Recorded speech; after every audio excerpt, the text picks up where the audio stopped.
Bienvenue, c'est le Culture Mag, votre rendez-vous avec les arts et le lifestyle. Dans ce journal, la thérapie par le théâtre dans les pays en guerre. En Irak, un pensionnat pour jeunes filles propose des stages dirigés par une Allemande d'origine irakienne. Objectif, remettre le féminin dans un univers guerrier et ultra masculin. Guerrier, masculin, à quoi ressemble le quotidien dans des collèges de banlieue en France aujourd'hui? Vous vous souvenez sans doute du livre Les territoires perdus de la République, sorti en 2002.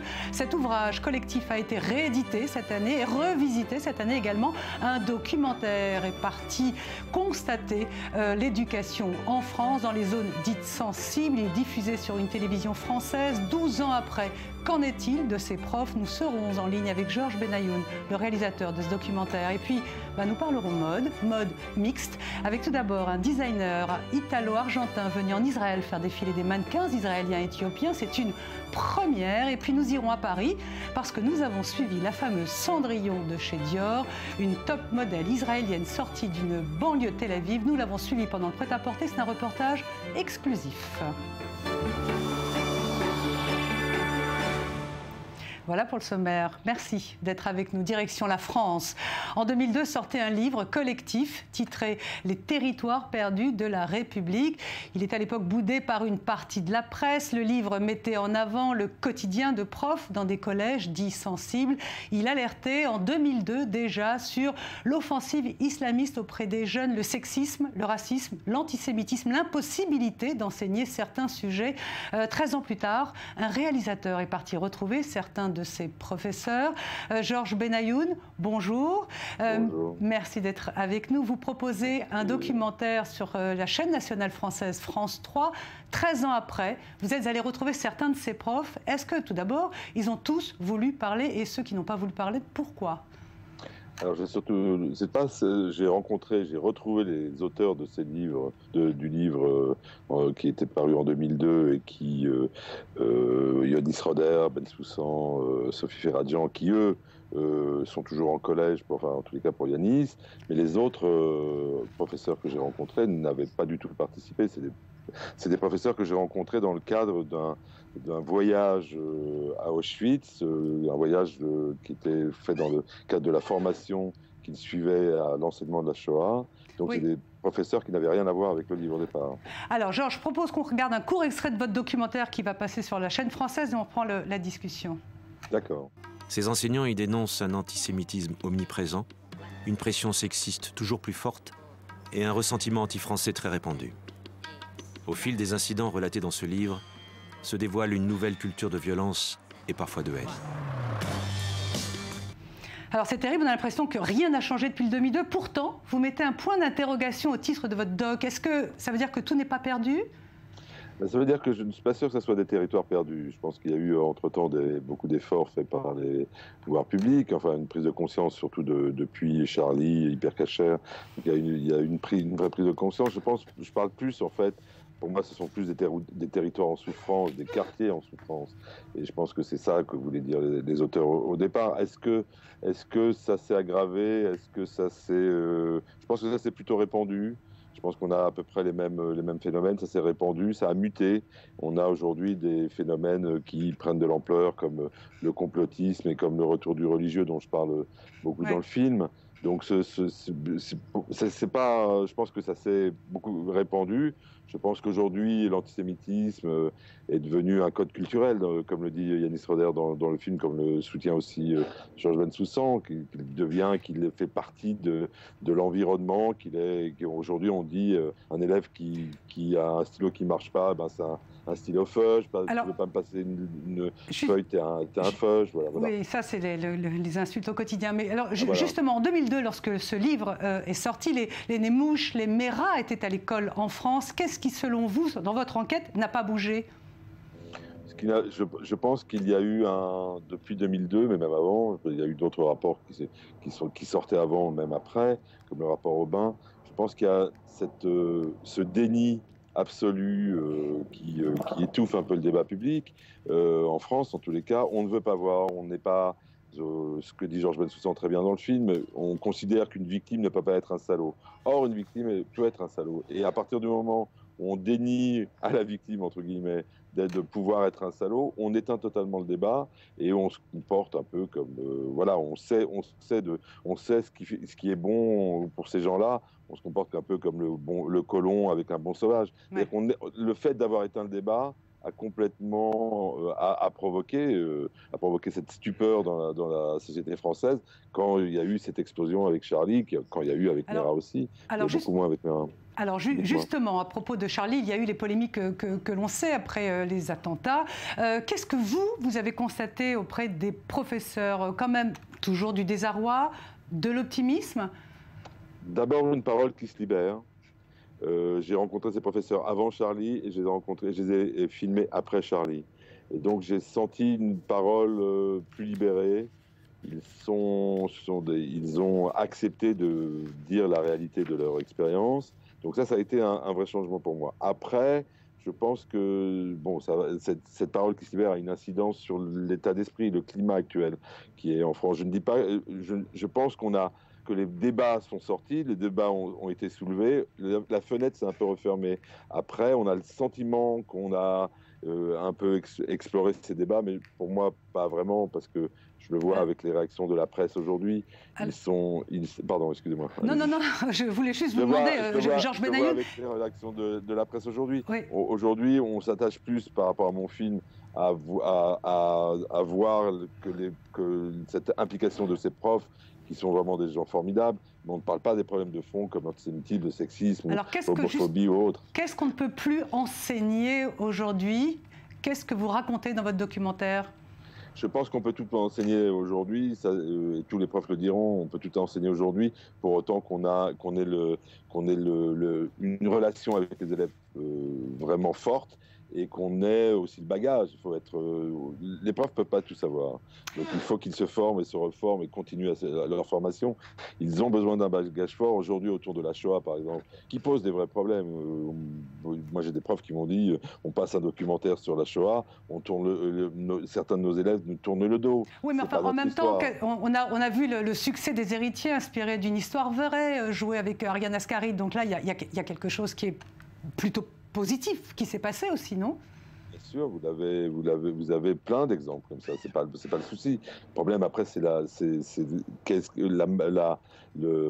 grande masse de ces étudiants. C'est très compliqué. Aujourd'hui, il y a quand même Yanis me disait, Yanis Roder qui participe, était il y a 2 jours ou 3 jours à France Inter avec une de ses élèves.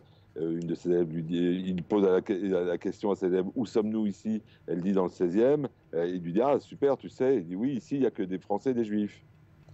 Alors il pose la question, mais d'où ça sort? Il dit, c'est ma mère qui l'a dit.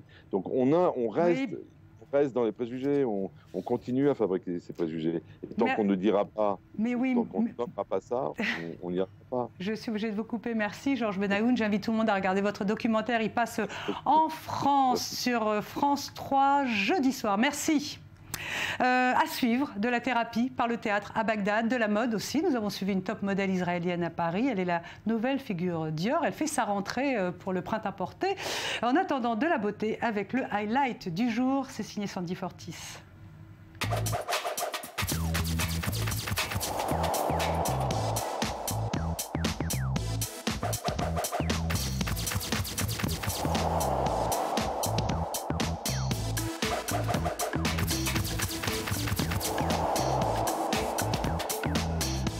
Il est considéré comme l'un des artistes les plus importants de la Renaissance. Sandro Botticelli est depuis une source d'inspiration pour de nombreux artistes.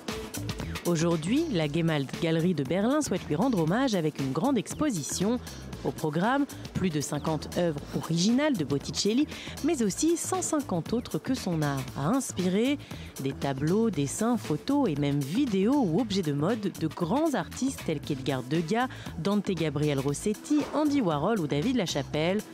Le public pourra notamment découvrir la Vénus du peintre florentin déclinée à toutes les sauces. Une renaissance à ne pas manquer.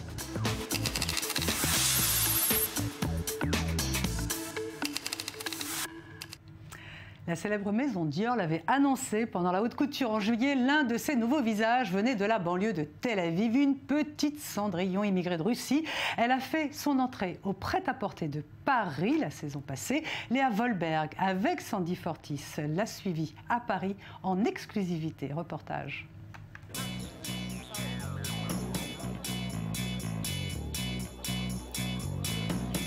Paris, musée du Louvre, la maison Dior va présenter sa collection printemps-été de prêt-à-porter. Forcément, il y a du monde, du beau monde, designers, people, paparazzi, pour assister à l'événement. En backstage, c'est l'ébullition. Tout s'accélère. Ça y est, ça commence.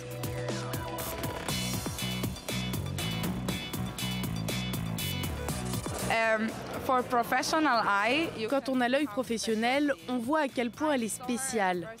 Je l'ai vue immédiatement et Raf Simons l'a vue aussi quand il l'a rencontrée à la boutique. Il a flashé sur elle. Elle, c'est Sofia Meretner, la jeune Israélienne qui, pour la première fois, ouvre le défilé Dior prêt-à-porter de la Fashion Week de Paris. Vous en avez forcément entendu parler, elle avait ouvert le défilé haute couture de la maison en juillet dernier. Son histoire ressemble un peu à celle de Cendrillon. Découverte il y a quelques mois par Raf Simons, le directeur artistique de Dior, elle est passée de jeune fille qui aidait sa mère à faire des ménages pour boucler les fins de mois à top modèle phare de la maison Dior. On pourrait croire que depuis, sa vie a changé, et pourtant. Rien n'a changé, on a juste déménagé. On vit dans un autre appartement, mais on est resté dans le même quartier. J'ai les mêmes relations avec ceux qui m'entourent, je me comporte de la même façon qu'avant, je vais dans la même école, comme avant. Originaire de Holon, une ville proche de Tel Aviv, Sofia vit avec sa mère et ses frères et sœurs. À peine 14 ans, elle pénètre dans un univers à milieu de tout ce qu'elle connaît. Son jeune âge a d'ailleurs fait polémique. Sa présence sur les podiums a relancé le débat de l'âge minimum des mannequins. Mais pour elle, comme pour ceux qui l'entourent, son jeune âge n'est pas un problème. Je suis avec elle tout le temps. Et puis Dior s'occupe très bien d'elle. Il la traite comme une princesse. Les défilés tombent en général pendant mes vacances scolaires. Le premier s'est déroulé pendant les grandes vacances, celui-ci aussi, et le prochain se déroulera pendant les vacances de décembre. Et puis si je dois manquer quelques jours, ce n'est pas très grave puisque je rattrape mon retard. Sofia passe donc ses vacances à vivre un rêve qu'elle compte bien continuer à vivre pendant de longues années, même s'il est encore un peu tôt pour elle pour penser à l'avenir. Pour l'instant, j'aimerais continuer dans le mannequinat et puis peut-être qu'un jour, j'ouvrirai ma propre agence de mannequins. Sofia semble en tout cas bien partie. En à peine quelques mois, la jeune Israélienne a déjà séduit toute la maison Dior. Il faut qu'elle continue de grandir, mais l'image est formidable et vous savez, vous avez en Israël beaucoup de femmes élégantes et qui donnent ce ton de modernité. On retrouve d'ailleurs à Tel Aviv cet esprit de mode que l'on retrouve en allant à Tel Aviv dans des restaurants. C'est assez frappant. Un esprit que l'on retrouvera désormais grâce à Sofia, 4 fois par an, sur les podiums de Dior. Mode encore, la Fashion Week de Tel Aviv ferme ses portes cette semaine avec un défilé très beau et intelligent, celui de Marcello Burlone. Ce designer italo-argentin qui a longtemps travaillé pour la maison Givenchy, eh bien, ce designer a consacré tout son show ici à Tel Aviv à l'identité éthiopienne. Il a engagé une compagnie de danse, le Lev, il a mis sur le podium uniquement des mannequins noirs, dans le petit monde, disons, bien blanc de la mode israélienne. Eh bien, cette mixité qui est si évidente ailleurs a fait littéralement sensation. Voilà, intelligence, encore, cette initiative, la thérapie par le théâtre, ça se passe à Bagdad, dans un pensionnat de jeunes filles, récit Sandy Fortis. Dictature, guerre, terrorisme, violence quotidienne, c'est ce que vivent les Irakiens depuis des décennies. Une situation qui a engendré de nombreux traumatismes, particulièrement chez les jeunes filles. La société irakienne est pour les hommes, pas vraiment pour les femmes. Ces jeunes femmes sont particulièrement vulnérables. Les jeunes filles dont parle cette artiste irako-allemande sont les pensionnaires d'un orphelinat de Bagdad. Avant l'arrivée de la fondation Rouya, une ONG irakienne pour la culture contemporaine, elles passaient leur journée à regarder la télé, grignoter ou dormir. Mais depuis, tout a changé grâce à la thérapie par le théâtre.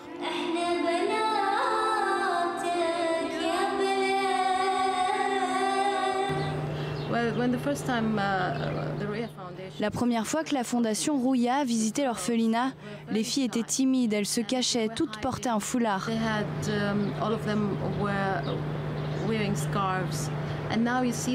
Maintenant, vous les voyez, elles sont libérées. Grâce à des comédiens irakiens formés par un centre de thérapie de Beyrouth au Liban, les adolescentes de l'orphelinat sont comme transformées. Sur scène, elles jouent des pièces abordant des thèmes qu'elles connaissent bien, mariage précoce, enfance brisée, inégalité sociale. Tous les problèmes de la société irakienne y sont dépeints, sans le moindre détour et avec beaucoup d'humour. Une expérience libératrice qui semble même faire naître des vocations. J'ai toujours rêvé d'être une actrice, de jouer sur scène. Mon rêve s'est réalisé. Voilà, c'est la fin de ce journal. On va se retrouver demain à la même heure. Juste après, c'est l'info qui continue sur i24 News. Merci de suivre le Culture Mag.